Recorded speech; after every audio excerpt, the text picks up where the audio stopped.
नमस्कार, राधे राधे।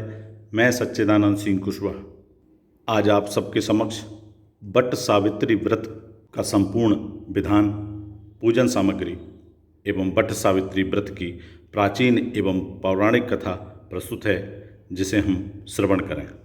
बट सावित्री व्रत यह मातृशक्ति स्त्रियों का महत्वपूर्ण पर्व है।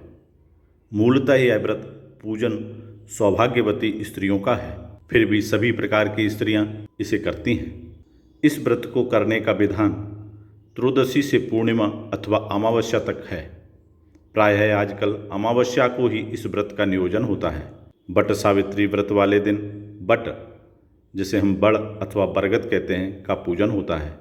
इस व्रत को स्त्रियां अखंड सौभाग्यवती रहने की मंगल कामना से करती हैं। बट सावित्री व्रत का विधान के अनुसार प्रातःकाल स्नान आदि के पश्चात बांस की टोकरी में रेत भरकर ब्रह्मा की मूर्ति की स्थापना करनी चाहिए। ब्रह्मा के वाम पार्श्व में सावित्री की मूर्ति स्थापित करनी चाहिए। इसी प्रकार दूसरी टोकरी में सत्यवान तथा सावित्री की मूर्तियों की स्थापना करके टोकरियों को बट वृक्ष के नीचे ले जाकर रखना चाहिए। ब्रह्मा तथा सावित्री के पूजन के पश्चात सावित्री तथा सत्यवान की पूजा करके बड़ की जड़ में पानी देना चाहिए। पूजा के लिए जल, मोली, रोली, कच्चा सूत, भिगोया हुआ चना, फूल तथा धूप होने चाहिए। जल से बट वृक्ष को सींचकर उसके तने के चारों ओर कच्चा धागा लपेटकर 3 बार परिक्रमा करनी चाहिए।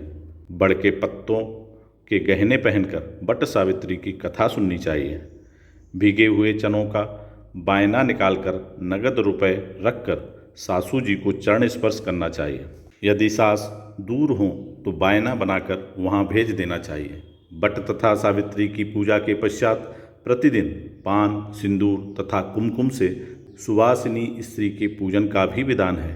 पूजा की समाप्ति पर व्रत के फलदायक होने के लक्ष्य से ब्राह्मणों को वस्त्र तथा फल आदि वस्तुएं बांस के पात्र में रखकर दान करनी चाहिए। अब आप सभी बट सावित्री व्रत की प्राचीन एवं पौराणिक कथा का श्रवण करें। इस कथा के अनुसार भद्रदेश के राजा अश्वपति ने पत्नी सहित संतान के लिए सावित्री देवी का विधि पूर्वक व्रत तथा पूजन करके पिता तथा पति दोनों के घरों का श्रृंगार वाली पुत्री होने का वर प्राप्त किया। सर्वगुणों से संपन्न देवी सावित्री ही पुत्री के रूप में अश्वपति के घर कन्या के रूप में जन्मी और शुक्ल पक्ष के चंद्रमा की भांति बढ़ती बढ़ती युवा हो गई। अश्वपति ने अपने मंत्री के साथ उसे अपने पति का चयन करने के लिए भेज दिया। सावित्री अपने मन के अनुकूल वर का चयन करके जिस दिन लौटी, उसी दिन देवर्षि नारद अश्वपति के यहाँ पधारे।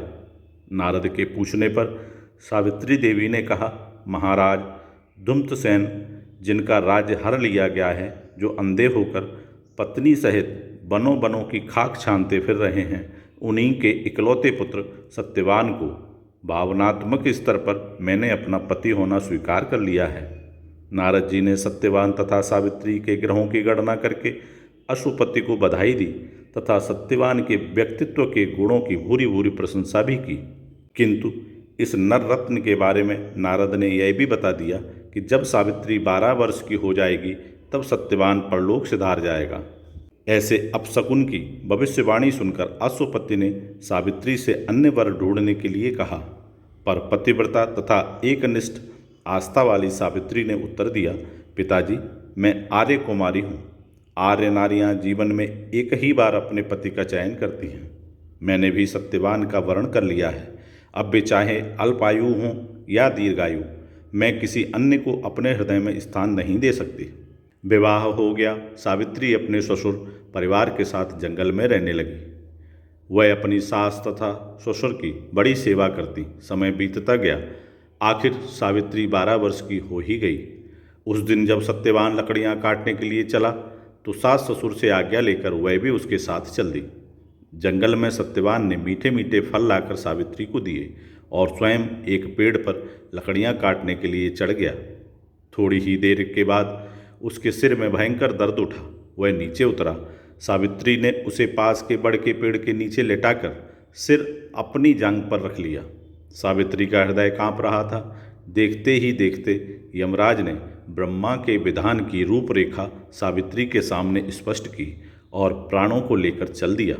कहीं कहीं ऐसा भी उल्लेख मिलता है कि बट वृक्ष के नीचे लेटे हुए सत्यवान को सांप सूंघ गया था। सावित्री ने भी यमराज का पीछा करना शुरू कर दिया।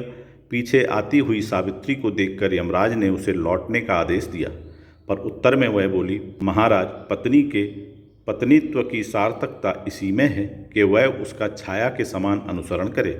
मैं ऐसा ही कर रही हूँ, मेरी मर्यादा है। इसके विरुद्ध कुछ भी बोलना आपके लिए शोभनीय नहीं है। सावित्री की धर्मनिष्ठता देखकर यमराज ने पति के प्राणों के अतिरिक्त कुछ भी वरदान के रूप में मांगने के लिए कहा।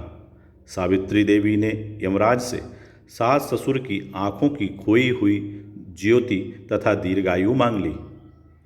यमराज तथास्तु कहकर आगे बढ़ गए। सावित्री फिर यमराज के पीछे हो ली। थोड़ी दूर जाने पर फिर यमराज ने मुड़कर देखा तो सावित्री को पीछे ही आते पाया। यमराज ने उसे फिर आगे बढ़ने से रोककर विपरीत दिशा में चलने का आदेश दिया। इस पर सावित्री ने पुनः कहा, धर्मराज, पति के बिना नारी के जीवन की कोई सार्थकता नहीं है। हम पति पत्नी भिन्न भिन्न मार्ग कैसे अपना सकते हैं? जिस ओर मेरे पति जाएंगे, मेरे लिए भी वही मार्ग सुगम है। यमराज ने सावित्री के पतिव्रत धर्म की निष्ठा पाकर पुनः वरदान मांगने के लिए कहा। सावित्री ने 100 भाइयों की बहन होने का वर मांग लिया। यमराज पुनः तथास्तु कहकर अपने पग बढ़ाने लगे। सावित्री अब भी उसी के पीछे चली जा रही थी। यमराज ने मुड़कर देखा तो ठिठक गया और सावित्री से विनम्र निवेदन किया, भद्रे, यदि तुम्हारे मन में अब भी कोई कामना है तो कहो, जो मांगोगी वही मिलेगा। मुँह मांगा वर पाकर सावित्री ने कहा, जीवनदाता, यदि आप सचमुच मुझ पर प्रसन्न हैं और सच्चे हृदय से वरदान देना चाहते हैं तो मुझे 100 पुत्रों की मां बनने का आशीर्वाद दो। यमराज तथास्तु कहकर फिर आगे बढ़ गया। सावित्री अब भी यमराज का पीछा किए जा रही थी। यम ने फिर मुड़कर देखा, सावित्री से कहा, अब आगे मत बढ़ो, तुम्हें मुँह मांगा वर दे चुका हूँ, इतने पर भी पीछा क्यों कर रही हो? सावित्री ने विनम्रतापूर्वक दोहराया, धर्मराज, आपने मुझे 100 पुत्रों की मां बनने का वरदान दिया है, पर क्या पति के बिना मैं संतान को जन्म दे सकती हूँ? मुझे मेरा वर मिलना चाहिए, तभी मैं आपका वर पूरा कर सकूँगी। सावित्री की धर्मनिष्ठा, ज्ञान, विवेक तथा पतिव्रत की बात जानकर यमराज ने सत्यवान को अपने पास से स्वतंत्र कर दिया। प्राण लेकर तथा यमराज का अभिवादन करके सावित्री उसी बट वृक्ष के नीचे पहुंची जहां सत्यवान ने प्राण छोड़े थे। सावित्री ने प्रणाम करके बट वृक्ष की ज्यों ही परिक्रमा पूरी की, सत्यवान जीवित हो उठा। प्रसन्न चित्त सावित्री पति सहित अपने सास ससुर के पास गई। उन्हें नेत्र ज्योति मिल गई थी। उनके मंत्री उन्हें खो चुके थे। दुम्तसेन ने पुनः राज सिंहासन संभाला। महाराज अश्वसेन 100 पुत्रों के पिता हुए और सावित्री 100 भाइयों की बहन। सावित्री भी वरदान के प्रभाव से 100 पुत्रों की मां बनी। इस प्रकार चारों दिशाएं सावित्री के पतिव्रत धर्म के पालन की कीर्ति से गूंज उठी। इन्हीं चरित्रों से भारतीय ललनाएं इस व्रत को करके पतिव्रत धर्म के पालन के लिए पूर्ण आस्था से प्रेरणा पाती हैं। समस्त मातृशक्ति माताओं बहनों को बट सावित्री व्रत की बहुत बहुत बधाई एवं हार्दिक शुभकामनाएं। आप सभी का जीवन मंगलमय हो, शुभ हो। इन्हीं शुभकामनाओं के साथ फिर मिलूंगा एक नए वीडियो में। तब तक आप सभी स्वस्थ रहें, हंसते रहें, मुस्कुराते रहें। जय श्री राधे राधे।